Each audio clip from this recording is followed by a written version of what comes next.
Donc en pâte, vous aurez besoin d'ocre en professionnel numéro 17. Voilà. De champagne en professionnel numéro 02. Voilà. Et donc de translucide en effect numéro 014. Donc voilà. Vous aurez ici besoin de votre lame, d'une brosse à dents, une vieille, hein, et d'aluminium, voilà, donc un bon teint comme ça et un petit truc comme ça. Bon, moi c'est ce que je vais utiliser comme forme de boudin d'aluminium.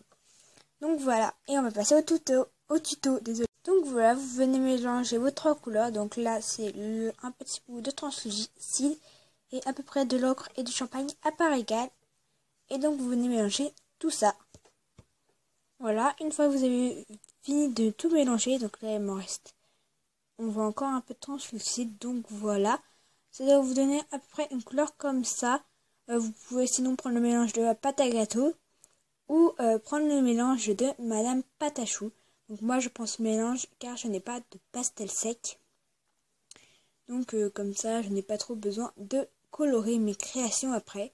Et vous allez venir en faire une. Une fois que vous avez fait votre boule, vous venez donc faire un léger dôme, vraiment léger, juste pour qu'il y ait un socle. Voilà, hein. Pas trop de dôme, hein. Juste pour qu'il puisse tenir quand même droit et qu'il ne soit pas trop rond. Une fois que vous avez fait ça, donc vous venez prendre votre sorte de boudin, donc en aluminium. Voilà. Donc c'est pas grave, c'est des côtés plus fins que d'autres. Et vous allez choisir un endroit que vous allez venir placer d'aluminium. Voilà.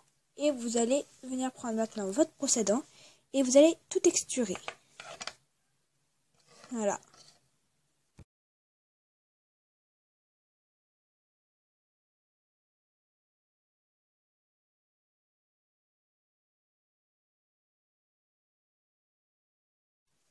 Une fois que vous avez terminé de tout texturer, vous venez enlever l'aluminium et donc ça fait une sorte de fissure. Voilà, donc c'est comme la fissure en gros, que quand ça est cuit, ça a fissuré, ça s'est un peu fissuré. Donc après souvent, je viens refaire une petite marque parce que, enfin, par exemple là, hein, on voit pas trop. Voilà, donc c'est la marque du chou quand il s'est fissuré. Et là, vous venez prendre l'autre forme, donc une forme un peu arrondie comme ça au bout. Donc moi, je préfère ça. Et en fait, je vais venir faire des sortes de marques comme ça sur le chou pour dire qu'il y a d'autres endroits aussi qui se sont un peu fissurés. Voilà. Voici votre chou. Donc une fois terminé, si vous avez des pastels secs ou quoi ou qu'est-ce, hein, voilà, pour ceux qui n'ont pas donc du fond de teint, hein, vous pouvez prendre du fond de teint. Voilà, et venir donc en mettre pour faire l'effet cuit sur votre chou. Donc voilà, vous pouvez aussi sinon le faire croquer et mettre par exemple du chocolat, du coulis de chocolat, désolé, du coulis de chocolat, enfin un coulis pour dire ce qu'il y a à l'intérieur.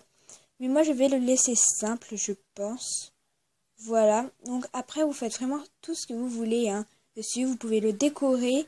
Donc moi c'est un chou comme ça. Donc voilà que j'ai utilisé pour ma religieuse. Donc voilà. Donc ce tuto est terminé. J'espère qu'il vous aura plu. Et je vous dis à la prochaine. Bye bye.